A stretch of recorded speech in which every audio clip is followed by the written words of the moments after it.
CM Yogi Adityanath इस वक्त मंच पर मौजूद हैं, पोडियम पर पहुंच चुके हैं। सीएम क्या कह रहे हैं इस खास मौके पर, सुनते हैं उन्हें।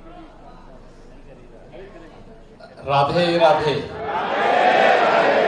वृंदावन बिहारी लाल की, यमुना मैया की।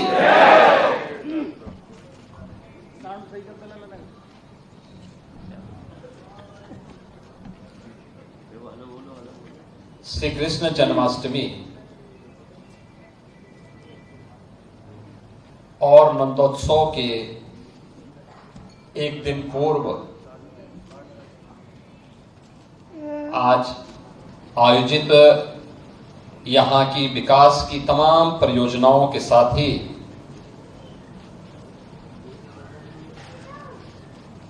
एक नए सांस्कृतिक कार्यक्रम की शुरुआत करने की दृष्टि से मुझे आपके बीच में आने का सौभाग्य प्राप्त हुआ है। आज के समारोह में जिनका आशीर्वाद प्राप्त हो रहा है, ब्रज के हमारे सभी पूज्य संतजन,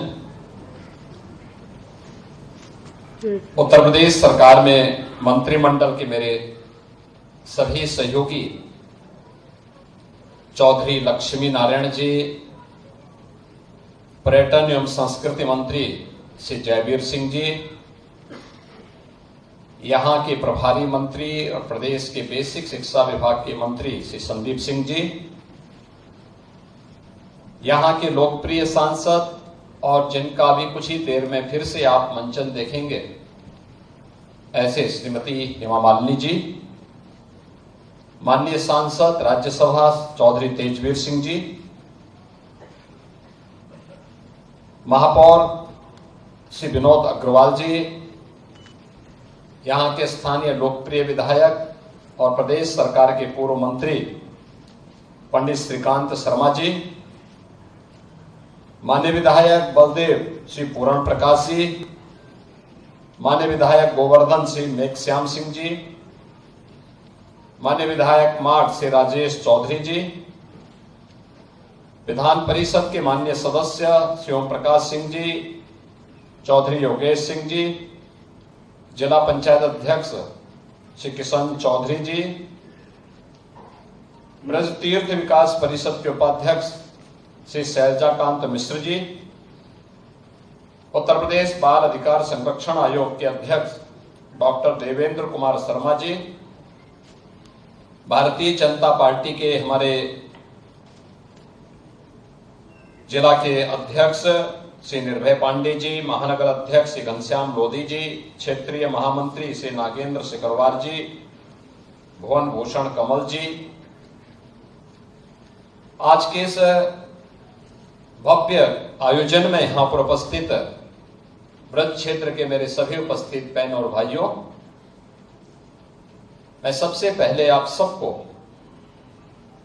श्री कृष्ण जन्मोत्सव और नंदोत्सव की हृदय से बधाई देते हुए आज आप सबकी कृपा से आदरणीय प्रधानमंत्री जी के मार्गदर्शन में हमारे इस मंच पर उपस्थित जो हमारे माननीय जनप्रतिनिधि हैं, यहाँ के लोकल सांसद, स्थानीय माननीय विधायक, अन्य जनप्रतिनिधियों के सहयोग से जो विकास की योजनाएं यहाँ के लिए प्राप्त हुई हैं, उनके लोकार्पण का सौभाग्य मुझे श्री कृष्ण जन्मोत्सव के एक दिन पूर्व प्राप्त हो रहा है। मैं इसके लिए भी आप सबको हृदय से बधाई देते हुए आपका अभिनंदन करता हूं, आप सबका स्वागत करता हूं। मैं आपका आभारी हूं कि आपने श्रीमती हेमा मालिनी जी के प्रति अपनत्व का भाव दिखाते हुए तीसरी बार उन्हें प्रचंड बहुमत के साथ विजयी बनाकर के भेजा, और इसलिए उसके प्रति भी कृतज्ञता ज्ञापित करने का इच्छा इससे अच्छा अवसर नहीं हो सकता था कि मैं श्री कृष्ण जन्मोत्सव के आयोजन में भागीदार बनूं। प्रभु की लीला और उनकी कृपा को भी देखने का अवसर प्राप्त होगा, साथ ही ब्रजवासियों को उनके द्वारा यहां पर श्रीमती हेमा मालिनी जी को चुनाव जिता करके भेजने के बाद जो ऋण हम लोगों के ऊपर है उसको वो ऋण करने के लिए एक प्रयास करके कुछ विकास की परियोजनाओं के माध्यम से वहां के विकास में हम सहभागी बन सके। और उसी क्रम में मैं आज आपके पास आया हूं, आपके बीच में आया हूं। यह हमारा सौभाग्य है कि जब हम यहां की बात करते हैं, पूरी दुनिया के अंदर इस भूमि के प्रति लोगों के मन में अथाह आकर्षण है और लोग इस बात के प्रति उत्सुक रहते हैं। सचमुच प्रधानमंत्री जी जब बात विकास और विरासत की करते हैं तो विरासत यही जो आपके पास है, ये धरती कितना समृद्ध है। मैं भी सुन रहा था चौधरी लक्ष्मी नारायण जी से, यहां के माननीय प्रतिनिधियों से,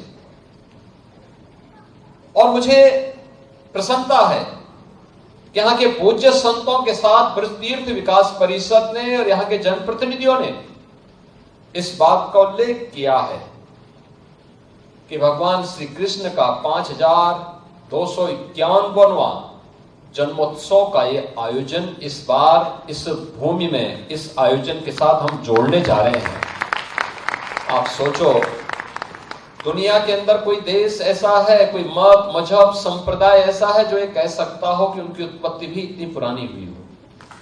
किसी के पास इतिहास नहीं, किसी के पास नहीं है। बहुत कहेगा, कोई 1400 साल का कहेगा, कोई 2000 वर्ष का कहेगा, कोई 2700 का कहेगा, कोई 3000 वर्ष का कहेगा। 3000 वर्ष पुराना दुनिया के अंदर कोई सेक्ट, कोई संप्रदाय, कोई मत और मजहब अपने आप को उससे पुराना नहीं बता सकता। उससे पहले क्या था कुछ भी पता नहीं था। और इसीलिए हम कहते हैं इस धरती का और खासतौर पर भारत का एक ही सनातन धर्म है, यही भारत का राष्ट्रीय धर्म है। क्योंकि ये तो द्वापर की बात है। द्वापर के तत्काल बाद तो कलयुग आ गया। द्वापर के अंत में एक लंबे समय तक प्रभु की लीला का एहसास इस देशवासियों को प्राप्त हुआ था। उसकी कृपा दृष्टि इस देश पर पड़ी थी, सनातन धर्मावलंबियों पर पड़ी थी। पूरी दुनिया में केवल सनातन ही सनातन धर्मावलंबी थे और वहां से यात्रा प्रारंभ होती है। कलयुग में हम इतने वर्ष आगे बढ़ चुके हैं। याद करिए, उससे पहले त्रेता रहा होगा, उससे पहले सतयुग रहा होगा।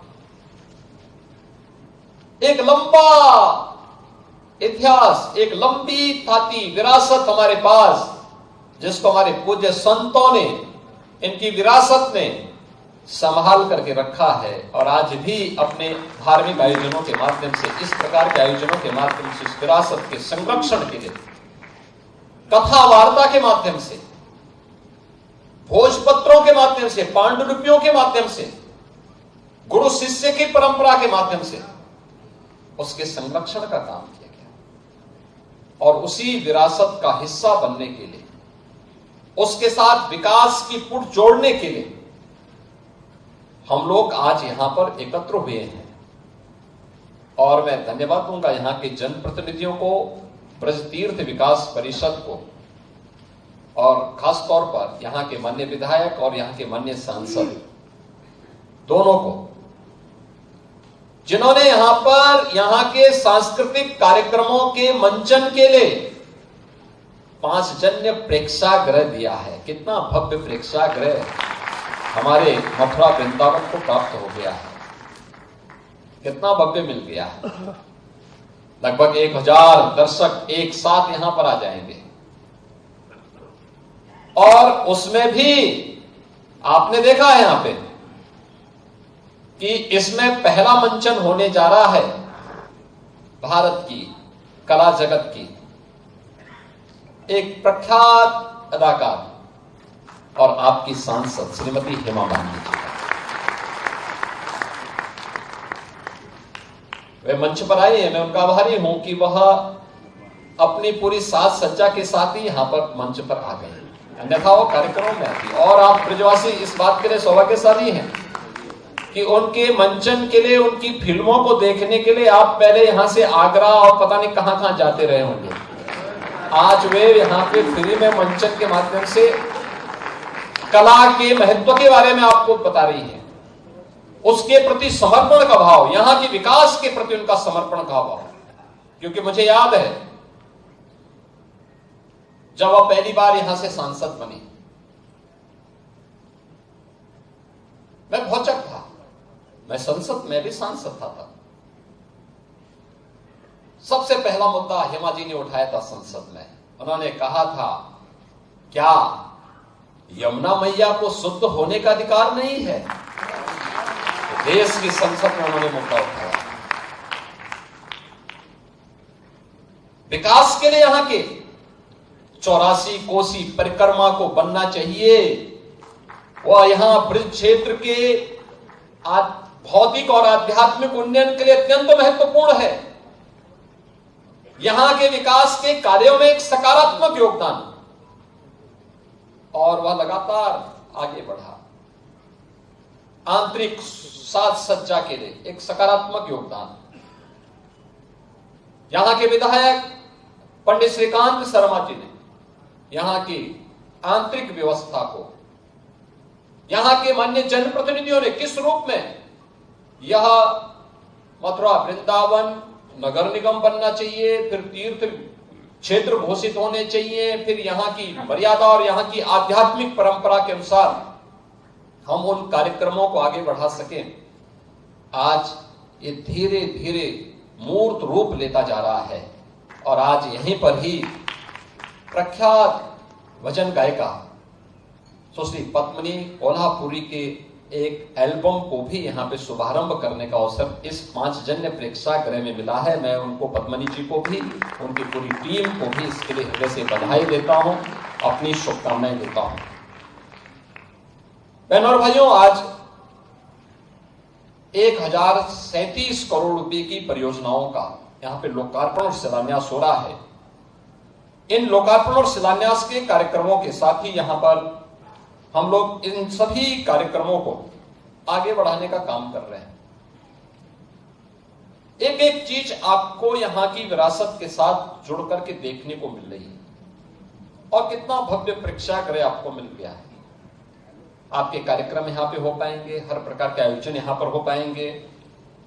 शहीद लक्ष्मण स्मारक भवन, यह भारत की विरासत के प्रति सम्मान का भाव, भारत की स्वतंत्रता संग्राम सेनानियों, भारत के जवानों के प्रति श्रद्धा का भाव व्यक्त करने का एक मंच है।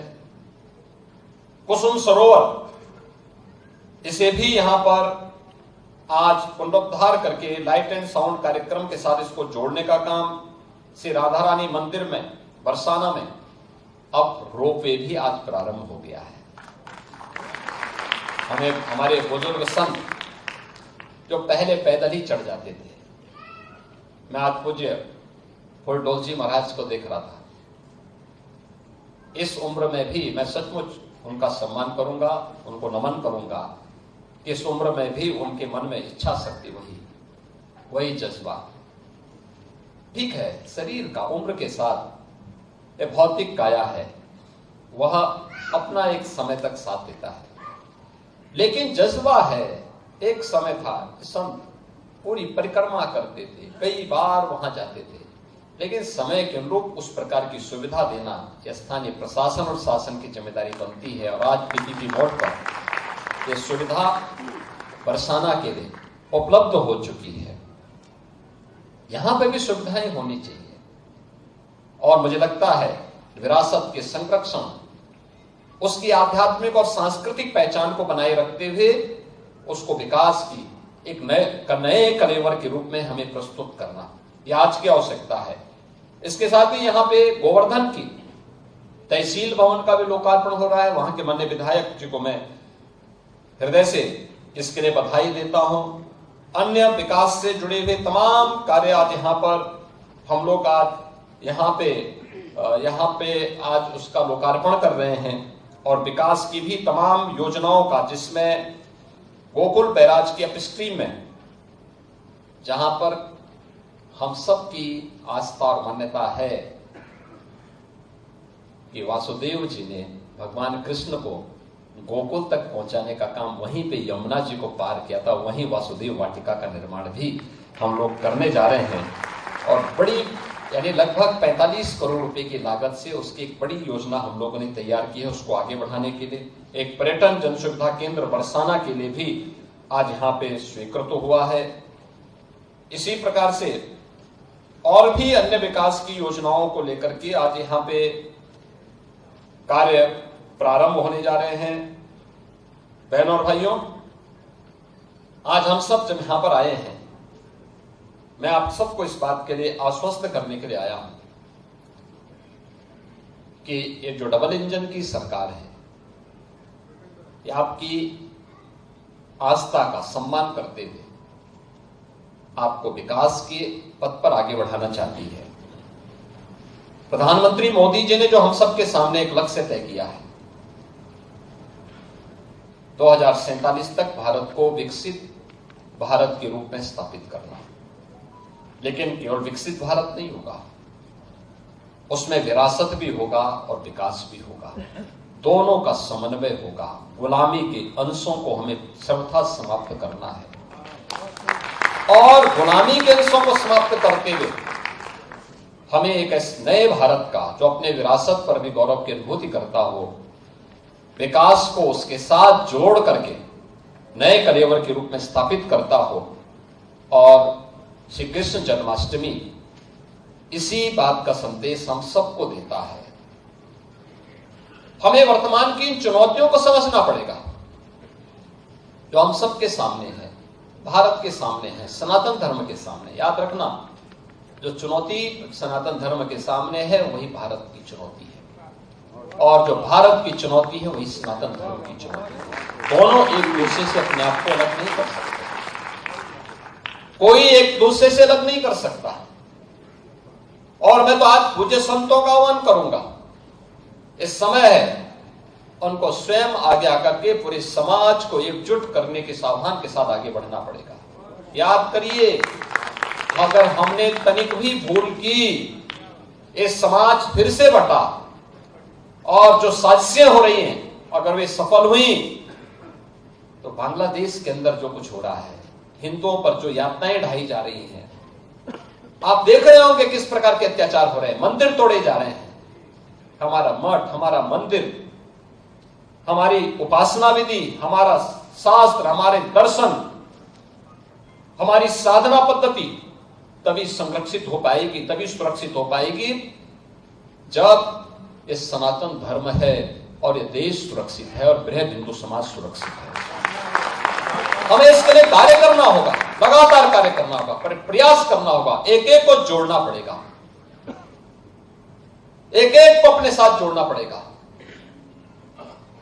भेदभाव के लिए कोई जगह नहीं होनी चाहिए। विभाजनकारी उन ताकतों को बेनकाब करना होगा जो केवल अपना उल्लू सीधा करने के लिए समाज को बांटना चाहती है, तमाम वादों के आधार पर बांटना चाहती है। उनके लिए राष्ट्र की कीमत पर राजनीति उनके लिए अभिष्ट हो गई, लेकिन हमारे लिए राष्ट्र सर्वप्रथम है। राष्ट्र की कीमत पर कोई राजनीति नहीं हो सकती। हमें चुनना होगा, पहले राष्ट्र को चुनेंगे, उसके लिए किसी भी प्रकार के बलिदान देने के लिए तैयार होंगे, लेकिन उसकी कीमत पर कोई राजनीति स्वीकार्य नहीं है। लेकिन आज जिस प्रकार के दृश्य दिखाई दे रहे हैं, जिस प्रकार की बातें हो रही हैं, जिस प्रकार की चीजें चल रही हैं, आपने देखा होगा इन सब के मुंह बंद है बांग्लादेश की घटना पर। कोई बोलना नहीं चाहता क्योंकि उन्हें भय है, अगर वो बोलेंगे तो उनके वोट बैंक खिसकते हुए दिखाई देंगे। उनके पैरों के नीचे की जमीन जिस पर वे लोग खड़े हैं, वे अंगारे उनको ही जलाते हुए दिखाई दे रहे होंगे और इसलिए वे मौन हैं, बोल नहीं सकते।